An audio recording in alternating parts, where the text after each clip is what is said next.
దర్యాప్తు సంస్థల ఆరోపణలతో దోషులు కారు, అవినీతి ముద్ర వేయడంపై ధర్మాన ఆవేదన. హీరో పేరుతో 50 లక్షలు టోకరా, కాకినాడలో రియల్ మోసగాడు.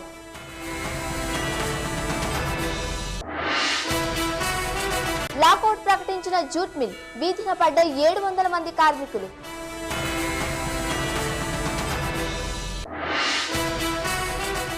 వైభవంగా గోవిందరాజస్వామి బ్రహ్మోత్సవాలు, కల్పవృక్ష వాహనంపై ఊరేగిన స్వామివారు.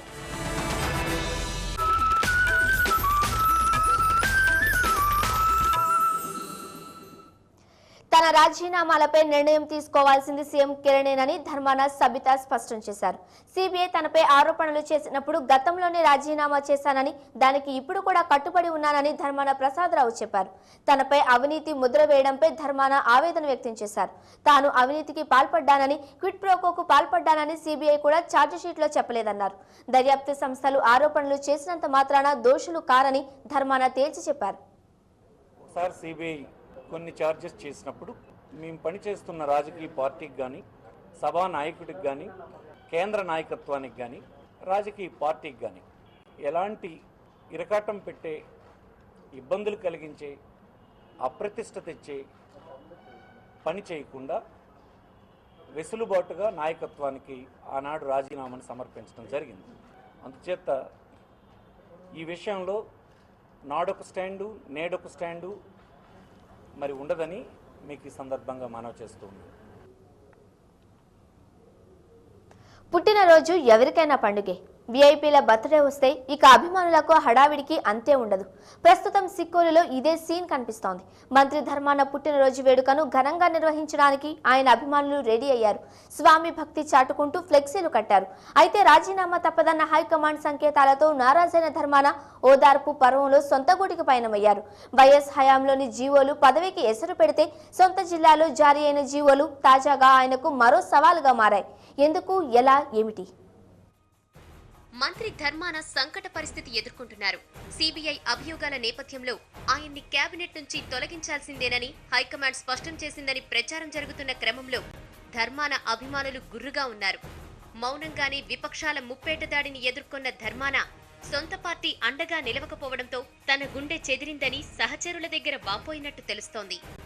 రాజీనామా రాజకీయం ఎలా ఉన్నా సొంత జిల్లాలో పట్టు ప్రతిష్ఠ కోసం ఆయన తనదైన స్టైల్లో చక్కగా, చాలా పద్ధతిగా ఎప్పటినుంచో పనులు చక్కబెట్టుకొచ్చారని విమర్శలు వెల్లువెత్తుతున్నాయి. సొంత జిల్లాలో జీవోల జాతర వివాదాస్పదమవుతోంది. ఇక ఓవైపు సిబిఐ అభియోగాలు, మరోవైపు కుమారుడి దాదాయిజం నిర్వాకాలతో ఇరుకున పడిన ఆయన ఇమేజ్ డ్యామేజ్ కంట్రోల్లో భాగంగా సొంత జిల్లాలో పట్టు ప్రతిష్ఠ కోసం అభివృద్ధి మంత్రంతో కొత్త ఎత్తులు వేశారని విపక్షాలు విమర్శల దాడి చేస్తున్నాయి. పంచాయతీరాజ్ పరిధిలోని 60 రహదారులకు వారం వ్యవధిలో 5 జీవోలను జారీ చేసి తాను నేతృత్వం వహించిన R&B శాఖలో విలీనం చేయడంపై నిరసనలు వెల్లువెత్తుతున్నాయి. జిల్లాలోని 60 రహదారులను పంచాయతీరాజ్ నుంచి R&Bకి అప్పగించాలని మార్చి 17, 2013న ధర్మాన ప్రతిపాదన పంపారు. మంత్రి ఆదేశాలతో అలర్ట్ అయిన అధికారులు పంచాయతీ రోడ్లను R&Bకి అప్పగిస్తూ జీవోల మీద జీవోలు జారీ చేశారు. మే 7న జీవో నెంబర్ 41, మే 9న జీవో నెంబర్ 43, మే 10న జీవో నెంబర్ 44, మే 13న జీవో నెంబర్ 45, మే 14న జీవో నెంబర్ 46ను జారీ చేశారు. అయితే రహదారుల నిర్మాణం, మరమ్మతులను పంచాయతీరాజ్ పరిధిలోనే ఉంచి మరిన్ని నిధులు వచ్చేలా చేయాలి, కానీ ఇలా శాఖలను మార్చడమేంటని విపక్షాలు ప్రశ్నిస్తున్నాయి. అపప్రదను తొలగించుకోవడానికి ఎన్నికలను దృష్టిలో పెట్టుకునే ధర్మాన జీవో గేమ్ ఆడారని విపక్ష నేతల ఆరోపణ. ఇవాళ ఏదో ఎన్నికలు వస్తున్నాయి కాబట్టి ఇక్కడ ఏదో రోడ్లు వేసేస్తున్నాం అన్నటువంటిదని ప్రజలకు ఏదో చెప్పడం తప్ప పంచాయతీరాజ్ వ్యవస్థను అభివృద్ధి చేయాలి. రోడ్లకు కూడా అవసరమైతే ఇంకో రకంగా డబ్బులు తెప్పించాలి, కానీ ఈ విధంగా చేయడం సరైనది కాదని మేము అనుకుంటాము. ఆయన జిల్లా మంత్రి కాబట్టి ఇక జిల్లాలో కావాలంటే ప్రత్యేకమైన నిధులు తెచ్చి వేరేగా చేయాలి, కానీ పంచాయతీరాజ్ వ్యవస్థలో ఉన్నటువంటి దీనికి మార్చడం అన్నటువంటి సరైనది కాదు. అయితే జీ హుజూర్ అంటూ జీవోలు జారీ చేసిన సంబంధిత శాఖల ఉన్నతాధికారులు మాత్రం ధర్మాన నిర్ణయంలో ధర్మం ఉందని సమర్థిస్తున్నారు.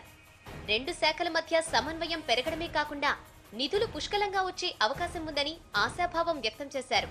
కొన్ని రహదారులన్నీ ఉన్నాయి, అలాగా అవన్నీ కూడా ఐడెంటిఫై చేసి మంత్రి గారిని రిక్వెస్ట్ చేసాం. సార్ ఇట్లా ఉంది నెట్వర్క్ ఇంప్రూవ్మెంట్ అవుతుంది. All weather road, BT road ఒక నెట్వర్క్ ఉంటుంది. అటు ప్రాంతం వాళ్ళు కూడా రెండు వైపులా వెళ్ళడానికి అవకాశం ఉంటుంది. ప్లస్ మనం కూడా అన్ని స్కీమ్స్లో కూడా మనము మిగిలిన డిస్ట్రిక్ట్స్తో పాటు మనం చేయడానికి అవకాశం ఉన్నది రిక్వెస్ట్ చేయగా ఆయన సాటిస్ఫాక్టరీగా రియాక్ట్ అయ్యి కొద్దిగా ప్రతిపాదనలు పంపించండి అంటే మనం ఒక 356 కిలోమీటర్ ప్రాప్తికి ఒక 60 రహదారులు మనం ప్రతిపాదించడం జరిగిందండి. అక్కడ ఉండే ఫండింగ్ కూడా ఇంకా పెరుగుతుంది కదా.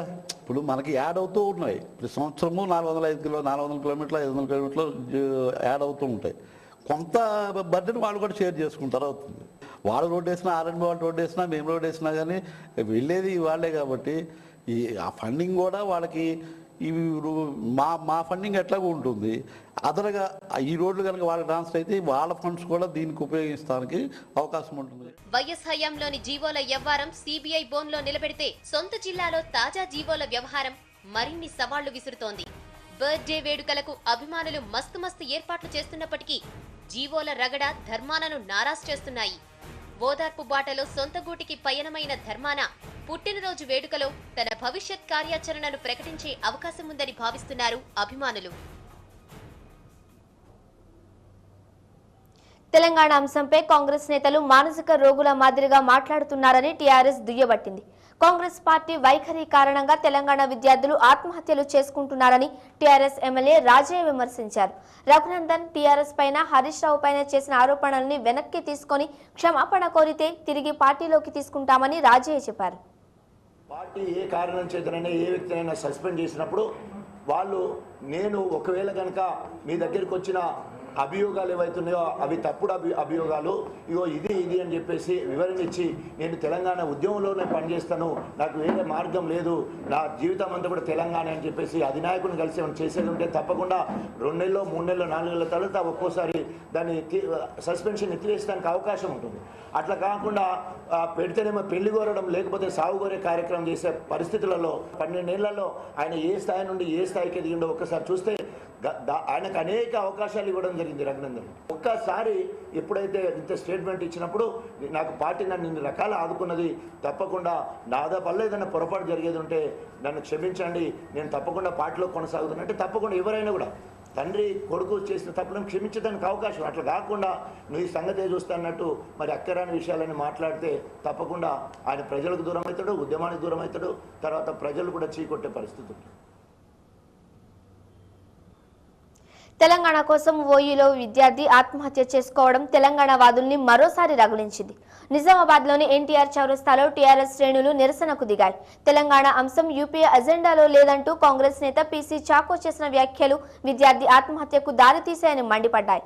కాంగ్రెస్ దిష్టి బొమ్మను టీఆర్ఎస్ నేతలు తగులబెట్టారు.